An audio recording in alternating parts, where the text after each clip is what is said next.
आपल्या पाठ्यपुस्तकात विविध साहित्य प्रकारांचा परिचय करून देणारे पाठ्यघटक समाविष्ट केलेले आहेत. पाठ्यपुस्तकांचा परिचय करून देणारा एक परिपूर्ण व्हिडिओ मी यापूर्वी बनवला आहे. त्याची लिंक डिस्क्रिप्शन बॉक्समध्ये दिली आहे. ते आपण पाहून पाठ्यपुस्तक परिचय समजून घेऊ शकता. इयत्ता 10वीच्या पाठ्यपुस्तकात 4 स्थूलवाचन आहेत. त्यातील पहिल्या भागातील स्थूलवाचन म्हणजे बालसाहित्यिका गिरिजा कीर. हा डॉक्टर विजया वाड लिखित समीक्षणात्मक व रसास्वादाच्या दृष्टीने लिहिलेला पाठ आहे. समीक्षा म्हणजे काय, तसेच रसास्वाद म्हणजे काय यांचा परिचय विद्यार्थ्यांना या पाठातून होईल आणि विद्यार्थ्यामध्ये एखाद्या कलाकृतीचा रसास्वाद घेण्याचे कौशल्य निर्माण होईल. त्यांच्यामध्ये आस्वादात्मक दृष्टिकोन विकसित होईल. या उद्देशाने स्थूलवाचनाचा हा पाठ आपल्या पाठ्यपुस्तकात समाविष्ट केलेला आहे. डॉक्टर विजया वाड यांनी गिरिजा कीर यांच्या साहित्याचा परिचय या स्थूलवाचनाच्या माध्यमातून आपणास करून दिलेला आहे. ज्ञान, आकलन, उपयोजन, कौशल्य, अभिरुची, अभिवृत्ती आणि रसग्रहण क्षमता ही उच्च कोटीची मूल्ये, कौशल्ये विद्यार्थ्यांत रुजावीत यासाठी शिक्षक पाठ्यपुस्तकांच्या मदतीने नेहमी प्रयत्नशील असतात आणि या पाठातून विद्यार्थ्यांत हे कौशल्य नक्की निर्माण होईल. आता आपण या पाठाच्या लेखिका, बालसाहित्यिका व समीक्षक डॉक्टर विजया वाड यांचा थोडक्यात परिचय पाहू. कथा, कादंबऱ्या, नाटके, बालकांसाठी विविध साहित्य प्रकारात बालसाहित्य अशी सुमारे 117 पुस्तकांचे लेखन डॉक्टर विजया वाड यांनी केलेले आहे. इसवी सन 2005 पासून 9 वर्ष त्या मराठी विश्वकोश मंडळाच्या अध्यक्षा होत्या. विपुल साहित्य लेखनाबद्दल त्यांना विविध 95 पुरस्काराने सन्मानित करण्यात आलेले आहे. इसवी सन 2007 साली सांगली येथील मराठी बालकुमार साहित्य संमेलनाच्या डॉक्टर विजया वाड या अध्यक्षा होत्या. शैक्षणिक क्षेत्रात त्यांनी विविध उपक्रम राबवले. मराठी विश्वकोश लोकाभिमुख करण्याचे सगळ्यात महत्त्वाचे कार्य डॉक्टर विजया वाड यांनी केलेले आहे. पाठपरिचय पाहण्यापूर्वी आपण बालसाहित्यिका गिरिजा कीर यांच्याबद्दल थोडक्यात पाहूयात. गिरिजा कीर या लोकप्रिय लेखिका, प्रसन्न व प्रासादिक लेखनशैली हे त्यांच्या लेखनाचे वैशिष्ट्य. मानवतावादी मूल्य हे त्यांच्या लेखनाचा गाभा आहे. सामाजिक वातावरण निकोप व सहृदयपूर्ण असावे हा डॉक्टर गिरिजा कीर यांचा दृष्टिकोन होता. साहित्यामधला दुर्लक्षित असलेला भाग तो म्हणजे बालसाहित्य आणि या बालसाहित्यावरती डॉक्टर गिरिजा कीर यांनी विपुल अशा प्रकारे लेखन केलेलं आहे. आता आपण स्थूलवाचन बालसाहित्यिका गिरिजा कीर या पाठाचा पाठपरिचय पाहूया. काही नावे वलयांकित असतात तर काही हृदयांकित असतात. गिरिजा कीर हे नाव मात्र वलयांकित असूनही हृदयांकित आहे. कारण त्यांच्या लेखन प्रवासाला माणुसकीची किनार आहे. दैनिके, मासिके, नियतकालिके, पुस्तके, आकाशवाणी, दूरचित्रवाणी अशा विविध सर्व माध्यमातून लीलया संचार करणाऱ्या, उत्तम कथाकथनाने मने जिंकणाऱ्या या लेखिका. प्रस्तुत पाठातून गिरिजा कीर यांच्या नाटिका, चरित्रे, कथासंग्रह, बालसाहित्य यांची डॉक्टर विजया वाड यांनी रसास्वादाच्या अंगाने ओळख करून दिली आहे. एखाद्या साहित्यकृतीकडे बघण्याचा आस्वादात्मक दृष्टिकोन विकसित होण्याच्या उद्देशाने प्रस्तुत पाठ समाविष्ट करण्यात आलेला आहे. आणि हा पाठ बोलकी पाने या पुस्तकातून घेतला आहे. पाठ्यघटकाला सुरुवात करण्या अगोदर मी आपल्या सर्वांचे राजकिरण बिराजदार आपल्या आय किरण मराठी या यूट्यूब चॅनलमध्ये सहर्ष स्वागत करतो. मित्रांनो, लेखिकेने या पाठातून रसास्वाद व समीक्षा म्हणजे काय हे सांगितले आहे. ते आपण पाहणारच आहोत. तसेच रसास्वाद करताना कोणत्या मुद्द्यांच्या अनुषंगाने विचार करावा लागतो त्यांचे पण आता आपण आकलन करून घेऊया. तत्पूर्वी सुरुवातीला आपण रसास्वाद म्हणजे काय हे पाहूया. रसास्वादाला दुसरा शब्द आस्वाद सुद्धा वापरला जातो. आपण विविध प्रकारच्या फळांचा आस्वाद घेत असतो, चव चाखत असतो, त्याचा आपण आनंद घेत असतो. अगदी त्याच पद्धतीनं एखादं पुस्तक तुम्हाला खूप आवडलं तर त्यातल्या कोणत्या गोष्टी आवडल्या हे मांडणे म्हणजे रसास्वाद होय. विद्यार्थी मित्रांनो, आपण विविध प्रकारचे नाटक पाहत असतो, चित्रपटे पाहत असतो, टीव्हीवरील विविध कार्यक्रम आपण पाहत असतो. त्याचा आपण आस्वाद घेत असतो, त्याचा आपण आनंद घेत असतो. आणि तो आस्वाद घेतल्यानंतर, तो आनंद घेतल्यानंतर आपल्या एखाद्या मित्राने, आपल्या एखाद्या मैत्रिणीने आपल्याला जर विचारलं, अरे चित्रपट कसा होता, नाटक कसं होतं, तर त्याच्यावरती आपण काय करत असतो, आपली प्रतिक्रिया देत असतो. तो चित्रपट आपल्याला का आवडला, ते नाटक आपणास का आवडलं हे आपण त्याला सांगत असतो. म्हणजे त्या साहित्यकृतीचा आस्वाद घेतल्यानंतर आपल्या मनामध्ये त्या साहित्यकृतीबद्दल ज्या भावना निर्माण झालेल्या असतात त्या भावना आपण त्या माध्यमातून त्याची प्रतिक्रिया देत असतो. आणि ही प्रतिक्रिया आपण कधी देऊ शकतो, जेव्हा आपण त्या साहित्यकृतीचा योग्य प्रकारे आस्वाद घेत असतो.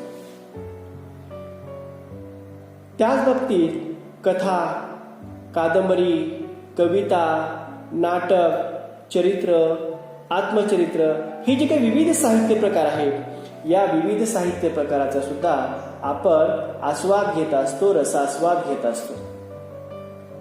आणि त्याच्या पुढची पायरी म्हणजे समीक्षा. एखादी गोष्ट आवडण्याची वा ना आवडण्याची चिकित्सक अभ्यासपूर्ण केलं गेलेलं विश्लेषण म्हणजे समीक्षा होय. समीक्षा ही रसास्वादाची पुढची पायरी आहे.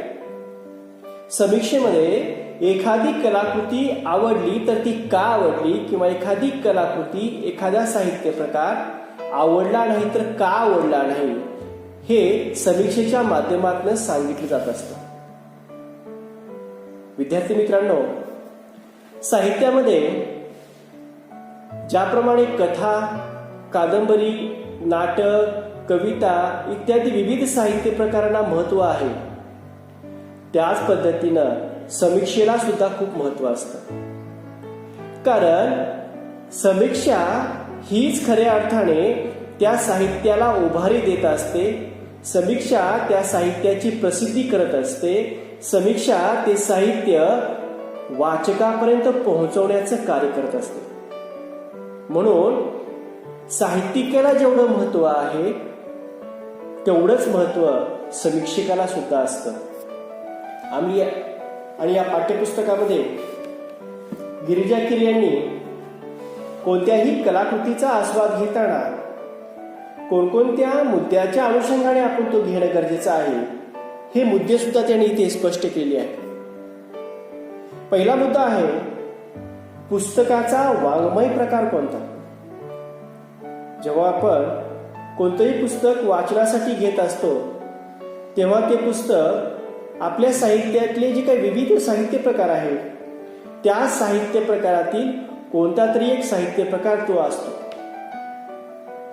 आणि या दृष्टिकोनातून आपण विचार करून त्याचं वाचन करत असतो. दुसरा मुद्दा आहे पुस्तकातील व्यक्तिरेखा आणि त्यांच्या स्वभावातील भारावून टाकणारे विशेष. कोणतीही कथा, कोणतेही नाटक, कोणतीही कादंबरी ही पात्राशिवाय परिपूर्ण होऊ शकत नाही किंवा त्या साहित्य त्याचा वाढणारा विषय हे पात्राच्या माध्यमातनं, पात्राच्या संवादाच्या माध्यमातनंच ते साहित्य किंवा ती कलाकृती ही वाढत वाढत जात असते. म्हणून साहित्यिकाने त्यामधल्या ज्या काही व्यक्तिरेखा आहेत त्या व्यक्तिरेखा कशा प्रकारे टिकलेल्या आहेत, त्या व्यक्तिरेखांचा आपल्यावरती कशा प्रकारे परिणाम होतो, वाचकावरती कशा प्रकारे परिणाम होतो, यावरती त्या साहित्याचं, त्या कलाकृतीचं यश अवलंबून असतं. म्हणून कलाकृतीमध्ये व्यक्तिरेखेला खूप महत्व आहे. पुढचा मुद्दा आहे व्यक्तिरेखा सहजपणे खुलल्या की बारकावे कृत्रिमतेने टिकली आहे. सहजता हा गुण साहित्यामध्ये जर असेल तर ते साहित्य वाचकाला खूप भावत असतं. व्यक्तिरेखा या सहजपणे खुलल्या पाहिजेत. त्यामध्ये कसल्याही प्रकारचा कृत्रिमपणा असता कामा नये. ओढून ताणून जर ते साहित्य किंवा त्यातील व्यक्तिरेखा लेखकाने, साहित्यिकाने जर उभ्या केल्या असतील तर ती कलाकृती साहित्य वाचकाच्या मनाला भावत नाही. चौथा मुद्दा आहे कथानक आकर्षक व उत्कंठावर्धक आहे का. कोणत्याही साहित्याचं कथानक हे वाचकाला आकर्षित करून घेणारं असलं पाहिजे. त्याबरोबर दुसरी बाजू म्हणजे ते उत्कंठावर्धक असलं पाहिजे. आता पुढे काय होणार आहे, आता पुढे काय होणार आहे, ही उत्सुकता त्या साहित्याच्या माध्यमातून जर वाचकामध्ये निर्माण होत असेल तर तो साहित्यिक काय करत असतो, ती कथा, ते कादंबरी, तो नाटक शेवटपर्यंत वाचत असतो, ते नाटक शेवटपर्यंत पाहत असतो. म्हणजे विषय हा आकर्षक व उत्कंठावर्धक असला पाहिजे. काव्यसंग्रह असल्यास कवितांचे भावसौंदर्य, विचार सौंदर्य व अर्थ सौंदर्य कशातून जाणवते हे आपल्याला काव्याच्या माध्यमातून पाहायला मिळते. लेखकाची भाषाशैली कशी आहे याचा सुद्धा रसास्वादामध्ये अभ्यास केला जातो. काही लेखक हे ग्रामीण भागातील असतात, काही लेखक शहरी भागातील असतात. त्या भागातील त्यांच्या त्या बोली भाषेचा प्रभाव त्या साहित्यकृतीवरती झालेला असतो. तशा प्रकारची भाषा त्या साहित्यामध्ये आपल्याला पाहायला मिळत असते. म्हणून भाषाशैली कशा प्रकारची आहे याचा सुद्धा रसास्वादामध्ये अभ्यास केला जातो. पुस्तकाची सुरुवात व शेवट आकर्षक आहे का. सुरुवात आणि शेवट या दोन गोष्टी खूप महत्वाच्या असतात. सुरुवात जर चांगली असेल, आकर्षक असेल, सुंदर असेल तर वाचक त्या कलाकृतीकडे, त्या साहित्याकडे, त्या नाटकाकडे हळूहळू आकर्षित होतात. त्या साहित्यकृतीमध्ये तो वाचक काय करत असतो, स्वतः घुसत जात असतो. त्या साहित्यकृतीच्या मध्ये जात असतो आणि काही वेळापुरतं तो स्वतःला विसरून जात असतो. मित्रांनो, जेव्हा आपण 3 तासाचा चित्रपट पाहत असतो तेव्हा त्या चित्रपटगृहामध्ये हळूहळू आपण त्या चित्रपटामध्ये एवढं समरस होऊन जातो की 3 तास आपण कुठे आहोत हे आपल्याला समजत सुद्धा नाही.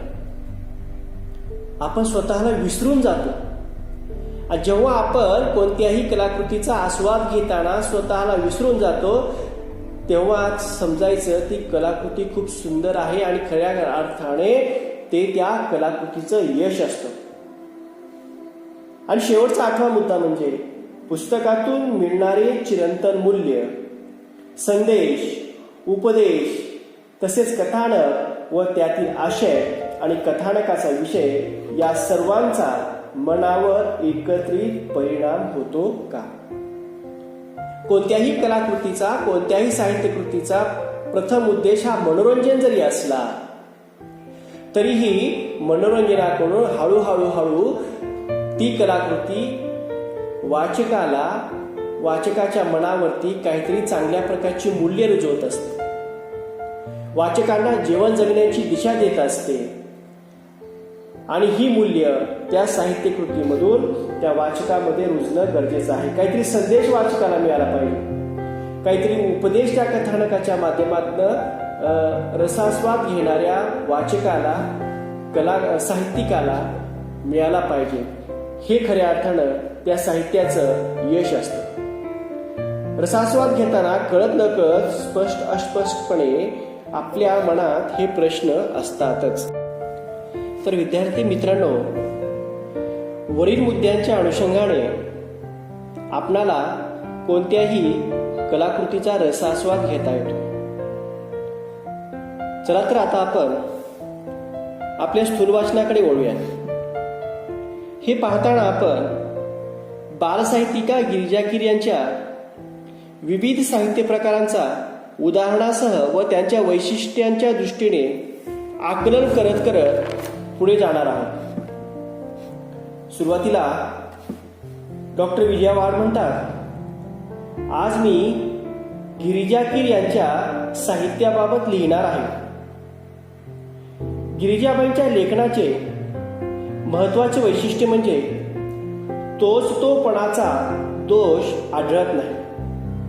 डॉक्टर विजया वाड म्हणतात, गिरिजाबाईंनी जे काही लेखन केलेलं आहे, जे काही बालसाहित्य लिहिलेलं आहे, त्या प्रत्येक बालसाहित्यामधील नाटक, चरित्र, कथा, बालकादंबरी यामध्ये येणारे जे काही विषय आहेत ते प्रत्येक पुस्तकातील विषय हे वेगवेगळ्या प्रकारचे आहेत. तोचतोपणाचा जो काही दोष आहे तो तोचतोपणाचा दोष गिरिजाबाईंच्या साहित्यामध्ये आपणास आढळत नाही. हे बालसाहित्य जरी असले तरी त्यांची नाटुकली जर आपण वाचली तर चमत्कार, अद्भुत रम्यता यापेक्षा गिरिजाबाईंना बालकांच्या विश्वातले दैनंदिन जिव्हाळ्याचे प्रश्न खूप महत्वाचे वाटतात. जेव्हा आपण गिरिजाबाईंच्या साहित्याचा अभ्यास करतो, त्याचं वाचन करतो, तेव्हा बालसाहित्य म्हणल्यानंतर, लहान मुलं म्हणल्यानंतर लहान मुलांना काहीतरी चमत्कारी गोष्टीच आवडतात. तेच खऱ्या अर्थानं लहान मुलांचं साहित्य असतं. हा जो काही परंपरागत दृष्टिकोन आहे, हा परंपरागत दृष्टिकोन बालसाहित्यिक गिरिजा कीर यांनी मागे पाडला आणि त्यांनी विद्यार्थ्यावरती संस्कार करणारे, संस्कारक्षम अशा प्रकारचं बालसाहित्य लिहिलं. आणि हे आपल्याला त्यांच्या साहित्याच्या माध्यमातून पाहायला मिळतं. सगळ्यात सुरुवातीला डॉक्टर विजया वाड यांनी बालसाहित्यिका गिरिजा कीर यांच्या बालनाटिकांचा अभ्यास केलेला आहे, रसास्वाद घेतलेला आहे. गिरिजाबाईंनी विपुल लेखन केले. त्या आवर्जून बालकुमार साहित्याकडे वळल्या. या क्षेत्रातही त्यांनी लक्षणीय निर्मिती केली. जेव्हा आपण त्यांच्या बालनाटिकांचा विचार करतो तेव्हा 9 ते 12 वयोगटासाठी आणि बालवर्गासाठी म्हणजे 5 ते 9 वयोगटासाठी त्यांनी विविध प्रकारच्या बालनाटिका लिहिल्या. या बालनाटिकांचं जेव्हा आपण वैशिष्ट्य पाहतो तेव्हा त्याची भाषाशैली साधी व सोपी होती आणि जोडाक्षर विरहित बालनाटिका गिरिजा कीर यांनी लिहिल्या. जोडाक्षर लहान मुलांना वाचायला किंवा त्या जोडाक्षरांचे अर्थ समजून घ्यायला अवघड जातं, याची जाणीव गिरिजा कीर यांना होती. म्हणून त्यांनी लहान मुलांना समजेल अशा साध्या सोप्या सरळ भाषेमध्ये त्यांचं बालसाहित्य लिहिलं आहे. पुढचं जेव्हा वैशिष्ट्य पाहतो आपण तेव्हा त्यांच्या बालनाटिका या वास्तवावरती आधारित होत्या. आपण वरती आता पाहिल्याप्रमाणे कल्पना कौशल्य, अद्भुत रम्यता, चमत्कारिकपणा या गोष्टींचा समावेश करण्यापेक्षा लहान मुलांचं जे काही वास्तविक जीवन असतं त्या वास्तविक जीवनावरती, त्यांच्या वास्तविक अडचणीवरती, समस्यावरती किंवा खऱ्या अर्थाने लहान मुलांना कोणकोणत्या गोष्टींची गरज असते या सर्व बाबींचा विचार करून वास्तवावरती आधारित बाल नाटके गिरिजा कीर यांनी लिहिली आहेत. त्यांच्या या नाटकातनं मुलांचे भावविश्व व त्यांच्या गरजा यांना प्राधान्य देण्यात आलेलं आहे. बालनाट्याची भाषाशैली चित्रदर्शी होती. जिवंतपणा त्या नाटकामध्ये होता. जेव्हा एखादं नाटक लहान मुलं पाहायची किंवा वाचन करायची तेव्हा ते वाचन करत असताना ते चित्र विद्यार्थ्यांच्या डोळ्यासमोर उभा टाकायचं. एवढं सामर्थ्य गिरिजा कीर यांच्या या बाल साहित्यामध्ये होतं.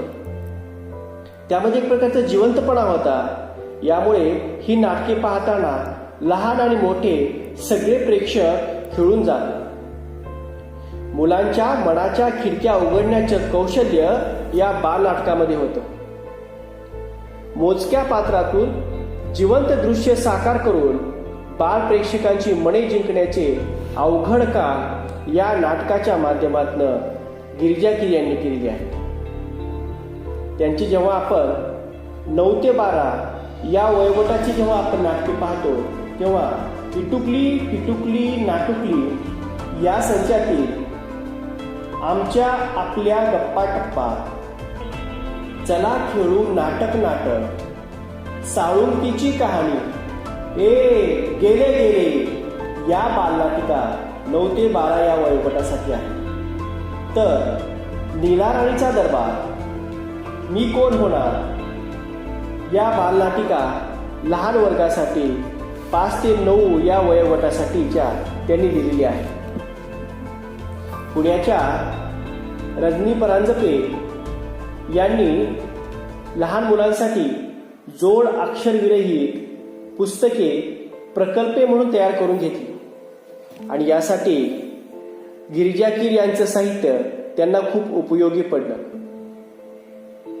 आणि या स्थूलवाचनामध्ये डॉक्टर विजया वाड यांनी गिरिजा कीर यांच्या एका बालनाटिकेचा विशेष उल्लेख केलेला आहे आणि ती नाटिका म्हणजे एक आर्ज आहे बाप्पा. आणि या नाटिकेमध्ये लहान मुले, त्यांच्या मनातील भावना आणि या लहान मुलांना मोठ्यांकडनं असलेल्या अपेक्षा किंवा मोठ्या व्यक्तीबद्दल, आईवडिलाबद्दल त्यांच्या असलेल्या तक्रारी त्यांनी एका पत्राच्या माध्यमातून गणपती बाप्पाकडे मांडलेल्या आहेत. आणि ही बालनाटिका अतिशय सुंदर पद्धतीने गिरिजा कीर यांनी मांडलेली आहे. त्यातली पात्र, त्या पात्रांचे संवाद, त्या पात्रांच्या अपेक्षा या सर्व बाबी या लहान मुलांनाच नव्हे तर मोठ्यांना सुद्धा आकर्षित करणारे आणि खेळवून ठेवणारे आहेत. लेखिकेने लहान मुलांचे भावविश्व उलगडले आहे. मोठी माणसे लहान मुलांचा विचार करीत नाही ही समस्या या नाटिकेत मांडली आहे. प्रसंगाचे चित्रण प्रभावी व चित्रदर्शी केले आहे. यामुळे नाटिकेला एक प्रकारचा जिवंतपणा आलेला आहे.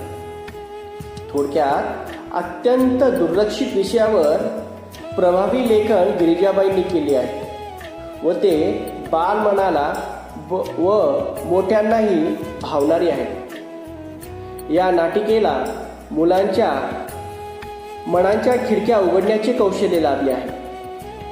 दृश्य परिणाम नाटकात प्रभावीपणे दिसतात.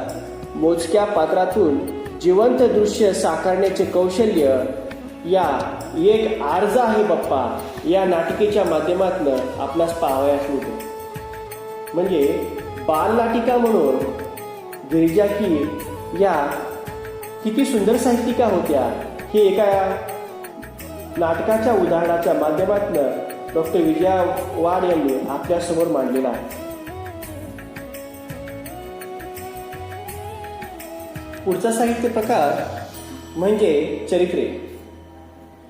थोरांनी केलेलं कार्य पुढे नेणं हेच त्यांचं खरं स्मारक हे गिरिजाबाईंचे मत. या विचारातून महान स्त्री व पुरुष यांच्या चरित्राच्या माध्यमातून त्यांनी बालमनांच्या मनावर उत्तम संस्कार घडवले आहेत. मुलावर उदात्त मूल्यांचा संस्कार घडवण्यासाठी गिरिजाबाईंनी पुण्यश्लोक अहिल्याबाई होळकर, तपस्विनी अनुताई वाघ, शिक्षणवृत्ती ताराबाई मोडक, संत गाडगेबाबा, महात्मा ज्योतिबा फुले अशी सुंदर सुंदर चरित्रे लिहिली आहेत. थोर विभूतींची ही सुंदर सुंदर चरित्रे त्यांनी लिहून सामाजिक बांधिलकीची भावना जणू मुलांच्या हृदयाला साथ घालते याची जाणीव आपल्याला या चरित्राच्या माध्यमातून लक्षात येते. प्रत्येक चरित्रात त्यांनी संबंधित व्यक्तीच्या कार्याचे मर्म उलगडून दाखवले आहे. एक एक महत्वाचा विचार मांडला आहे. सगळ्यात सुरुवातीला त्यांनी महात्मा ज्योतिबा फुले यांच्या चरित्राबद्दल लिहित असताना म्हणतात, प्रत्येक सुशिक्षित स्त्रीला आपल्याला लिहिती बोलती करणाऱ्या या पित्यांचं ऋण कधीही विसरता येणार नाही. हा महात्मा फुलेंचा संदेश त्यांनी सांगितलेला आहे. दुसरे चरित्र ताराबाई मोडक. या शिक्षणवृत्ती स्त्रीबद्दल लिहिताना त्या म्हणतात, माणसं ओळखून त्यांचा योग्य कामाला उपयोग करणं ही ताराबाईची खासियत. खरं आहे, मोठी माणसेच हिऱ्याची पारख करू शकतात. ताराबाई मोडक यांचा वसा पुढे चालवणाऱ्या अनुताई वाघ यांचे चरित्र सादर करताना गिरिजाबाई म्हणतात, ज्या भागात काम करायचं त्या भागातील मुलं शिकतील आणि शिक्षणासाठी येती करणं, त्या परिसरातल्या जीवनावश्यक अडचणी लक्षात घेणं, कार्यानुभव शिकवताना रोजगाराची संधी उपलब्ध करून देणं, त्यांना समजेल अशा भाषा वापरणं, श्रद्धेनं शिकवणं, त्यात प्रेम ओतणं, या गोष्टी अनुताईंनी आचरणात आणल्या. जन्मभर ते कार्य पुढे नेण्यासाठी सळसळत्या रक्तांची तरुण मुलं पुढे येऊन हेच अनुताईंचे खरे स्मारक ठरेल. पुढे त्यांनी संत गाडगेबाबा यांच्या चरित्रातील हा संदेश बघा. मुलांनो, संतपद प्राप्त व्हायला चमत्कार करावे लागत नाही, विभूती लावून ध्यानस्थ बसावे लागत नाही, पहाडात निघून जावे लागत नाही. लोकात राहून लोकजागृती कशी करावी हे संत गाडगेबाबांनी दाखवून दिलं आहे. म्हणूनच ते महान संत होत. दुःखाच्या अग्नीत होरपळून शुद्ध सोन्यासारख्या लखलखणाऱ्या माता अहिल्याबाई होळकर यांच्या चरित्रात त्या लिहितात, प्रजेला पुत्रवत मानून अपार सुख देणाऱ्या, दानधर्म करणाऱ्या अहिल्याबाई सदैव इतरांसाठी जगल्या, एखाद्या अचल दीपस्तंभासारख्या. त्यांचं जीवन गंगाजळासारखं निर्मळ आहे. अशा प्रकारे प्रत्येक चरित्रातून गिरिजाबाईंनी मुलांना एक प्रत्येकाने संदेश दिला आहे. मुलांना पचेल, रुचेल अशी सोपी पण हृदयाला हात घालणारी भाषा वापरून त्यांनी चरित्र लेखनाला एक नवा आयाम दिला आहे. चरित्रकाराचे वर्णन करताना मुलांना एक प्रत्येकारी संदेश त्यांनी दिलेला आहे आणि यातनं चरित्रलेखनाला विशिष्ट उंची, आयाम गिरिजाबाईंनी प्राप्त करून दिलेली आहे. ज्याप्रमाणे चरित्रलेखनाच्या माध्यमातून मुलांच्या मनावरती गिरिजाबाईंनी उत्तम संस्कार घडवले आहेत, तशाच पद्धतीने त्यांचा पुढचा बालसाहित्य प्रकार म्हणजे कथा. डॉक्टर विजया वाड यांनी गिरिजाकिरी यांच्या कथा या साहित्य प्रकाराचा पण थोडक्यात परिचय करून दिलेला आहे. गिरिजाबाईंचे एकूणच साहित्य मानवतेचा संदेश देते. संवेदनशीलता, व माणुसकीचे दर्शन घडवते. जेव्हा त्यांच्या कथेचा आपण विचार करतो तेव्हा तू सावित्री हो या पुस्तकात एकूण 8 कथा गिरिजाबाईंनी लिहिली आहे. त्यातील फुलं फुलवणारा म्हातारा ही या पुस्तकातील पहिली मोठी सुरत कथा आहे. या कथेत चमत्कार असले तरी मूळची ही जफानी कथा वाचकाला खेळवून ठेवते, लहान मुलांना खेळवून ठेवते. सुंदर स्वैर अनुवादाचे उत्तम उदाहरण म्हणून तिचा उल्लेख आपणास करता येईल. तसेच याच पुस्तकातील गोष्ट एका माणसाची ही एक नितांत सुंदर कथा. या कथेचा परिचय आपणाला डॉक्टर विजया वाड यांनी करून दिलेला आहे. या कथेमध्ये मधू नावाचा मुलगा असतो. त्याची आई आजारी असते. आईचं ऑपरेशन करावं लागतं आणि यासाठी हा मधू चोरी करतो. आणि चोरी केल्यानंतर ज्या व्यक्तीचं पॉकेट तो चोरतो त्या पॉकेटमध्ये एक पैसे असतात आणि पैशाबरोबरच एक पत्र सुद्धा लिहिलेलं असतं. ज्याप्रमाणे मधूच्या आईच्या ऑपरेशनसाठी पैसे लागणारे असतात त्याचप्रमाणे ज्या व्यक्तीचं पॉकेट त्यांनी चोरलेलं असतं त्या आईच्या दवाखान्यासाठीच त्यांनी ते पैसे त्या पॉकेटमध्ये ठेवलेले असतात. हे जेव्हा मधूला लक्षात येतं तेव्हा तो मधू ते पॉकेट परत त्या व्यक्तीला देण्यासाठी जातो. यातून या दोघांचे घडलेले संवाद आणि वाढत जाणारे कथानक हे जेव्हा आपण पाहत असतो, हे जेव्हा लहान मुलं वाचतात, मोठी माणसे वाचतात, तेव्हा त्यातील संवेदनशीलता, त्यातली माणुसकी याचा प्रभाव वाचकावरती होतो. कारण त्यातील या पात्रांची ही जी कृती आहे ते संवेदनशीलतेचं एक मोठं उदाहरण आहे. त्या व्यक्तीच्या मोठ्या मनाचं विस्मयकारी दर्शन या कथेच्या माध्यमातून लेखिकेने घडवलेलं आहे. माणसातला माणूस जागा करण्याचं कार्य या कथेच्या माध्यमातून लेखिकेने घडवलेलं आहे. आपण स्वार्थाने आंधळे होऊन फक्त स्वतःची आईवरील प्रेम लक्षात घेतो, दुसऱ्याच्या मनाचा विचार करत नाही हे मधूच्या लक्षात येते आणि माणुसकीच्या दर्शनाने वाचकाचे मन भारावून येते. अशा प्रकारची ही सुंदर कथा आणि कथेचे वैशिष्ट्य या एका कथेच्या माध्यमातून आपल्या लक्षात येतात. आणि शेवटी लेखिका डॉक्टर विजया वाड यांनी गिरिजा किर यांच्या बालसाहित्यातील बाल कादंबरी या साहित्य प्रकाराचा परिचय करून दिलेला आहे. बाल कादंबरी ही कथेच्या पुढची पायरी. झप्प्या ते ग्रे आणि येडबंबू डब्बू या बाल कादंबऱ्या मुलांच्या भावविश्वाशी जवळीक साधणाऱ्या आहेत. यामध्ये झंप्या ते ग्रेट हा खरोखरीच ग्रेट आहे. महाचळवळ्या वळवळ्या बघावं तेव्हा नसत्या उद्योगात घडलेल्या झंप्या बघता बघता बालवाचकांचा लाडका होऊन जातो. आग लागली असे वाटून आगीचा बंब बोलण्याचे प्रकरण या कथेत रंगले आहे.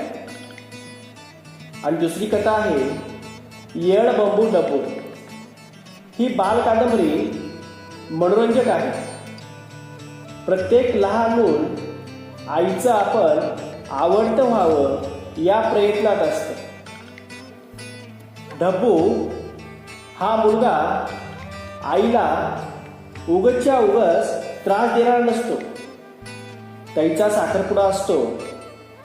त्यासाठी घरात मिठाई केलेली असते. काही गरीब मुले मागू लागतात. डब्बू नाही म्हणतो, पण आई म्हणते तुकडा तुकडा देऊन टाक त्यांना. कुणाला दुःखी ठेवू नये, सर्वांवर प्रेम करावे. ढब्बूने तो आईचा उपदेश शिरोधार्य मांडला. व्याह्यांना देण्यासाठी ठेवलेले मिठाईचे ताट ढब्बूने भिकाऱ्यांना वाटले. भिकाऱ्यांना अर्थातच प्रचंड आनंद झाला, पण घरातली मंडळी खूप कातावली. आईचा उपदेश ढब्बूने शब्दशः पाळला. भिकारी म्हणजे माणसेच, त्यांना तरी दुःखी का ठेवावे असा व्यापक विचार त्यांनी केला. पण लोक जेव्हा असा व्यापक विचार मांडतात तेव्हा त्यांच्या मनात खराखुरा व्यापक विचार नसतो. लोक संकुचितच विचार करतात. सर्वांशी प्रेमाने वागावे असे म्हणतात. त्यांच्या मनात सर्व म्हणजे घरातील माणसे असतात किंवा नातेवाईक, शेजारी पाजारी, मित्रमंडळी इत्यादी असतात. फार फार झाले तर सर्व म्हणजे परिसरातील लोक असतात. जात, धर्म यांचा विचार करू नये असे त्यांच्या मनात नसते. यातून विसंगती निर्माण होते. ढब्बू स्वतःच्या वागण्यातून समाजातली ही विसंगती दाखवून देतो. त्यामुळे विनोद निर्मिती होते. एकूणच गिरिजाबाईंनी शब्दाचे इतके सुंदर दान पडले आहे की अनंत हस्ते कमलाकराने, देता किती घेशील दोकराने. अनंत हस्ते कमलाकराने, देता किती घेशील दोकराने असे वाटावे एवढं विपुल साहित्य लेखन गिरिजाबाईंनी केलेलं आहे. गिरिजाबाईंच्या लेखणीला, त्यांच्या संस्कारक्षम वाङ्मयाला माझा अंतःकरणपूर्वक मानाचा मुजरा. तर अशा प्रकारे विद्यार्थ्यांनो, या स्थूलवाचनाच्या माध्यमातून डॉक्टर विजया वाड यांनी साहित्यिकार गिरिजा कीर यांच्या विविध साहित्य प्रकारांचा आस्वाद आपणासमोर मांडलेला आहे. काही नवीन शब्द या पाठामध्ये आलेले आहेत, त्यांचा आपण अर्थ पाहूयात. बॉसिंग. बॉसिंग म्हणजे हुकूमत किंवा अधिकार. दुसरा शब्द आहे पुण्यश्लोक. पुण्यश्लोक म्हणजे सुप्रसिद्ध किंवा सुकीर्तिमान. शिफॉनची साडी, अत्यंत तलम नाजूक धाग्यांनी विणलेली रेशमी साडी. पुढचा शब्द आहे लीलया. लीलया म्हणजे सहजगत्या. तसेच काही वाक्यप्रचार पण या पाठात आलेले आहेत. मनाच्या खिडक्या उघडणे याचा अर्थ होतो नवीन दृष्टी मिळणे. दुसरा वाक्यप्रचार आहे हृदयाला साद घालणे, म्हणजेच भावनेला आवाहन करणे. तर अशा प्रकारे आपलं हे स्थूल वाचन संपलेलं आहे. विद्यार्थ्यांनो, स्थूल वाचनाच्या बाबतीत एक महत्त्वाचा मुद्दा म्हणजे आपल्या कृतीपत्रिकेमध्ये गद्यभाग आणि पद्यभाग यावरील कृती विचारत असताना तो उतारा, त्या पद्यपंक्ती या कृतीपत्रिकेमध्ये दिलेल्या असतात व त्यावरती आधारित कृती विचारल्या जातात. पण स्थूल वाचनाच्या बाबतीत जेव्हा आपण पाहतो तेव्हा स्थूल वाचनाचा उतारा कृतीपत्रिकेमध्ये दिला जात नाही, तर कृती विचारली जाते आणि कृती विचारून त्याचं उत्तर आपल्याला द्यावं लागतं. आणि विद्यार्थी मित्रांनो, आता पुढील व्हिडिओच्या माध्यमातून आपली 80 गुणांची जी काही कृतीपत्रिका आहे त्या कृतीपत्रिकेचा आराखडा मी आपणासमोर मांडणार आहे. आणि तो जर आपणास पुढील व्हिडिओच्या माध्यमातून पाहायचा असेल तर विद्यार्थ्यांनो, आपल्या या चॅनलला आपण सबस्क्राईब करा, बेल आयकॉनवरती क्लिक करा आणि शेअर करा. मला पाठीमागच्या व्हिडिओमध्ये काही विद्यार्थ्यांनी कमेंट दिली आहे की सर, रसग्रहण व काव्यसौंदर्य याबाबत व्हिडिओ बनवा. आपल्याला पद्य घटकामध्ये रसग्रहणावरती आणि काव्य सौंदर्यावरती कृती विचारली जाते आणि विद्यार्थ्यांनो त्यावरती मी एक वेगळा परिपूर्ण असा व्हिडिओ आपणासमोर नक्कीच लवकरात लवकर सादर करेन. धन्यवाद. आपण नंतर पुढील व्हिडिओच्या माध्यमातून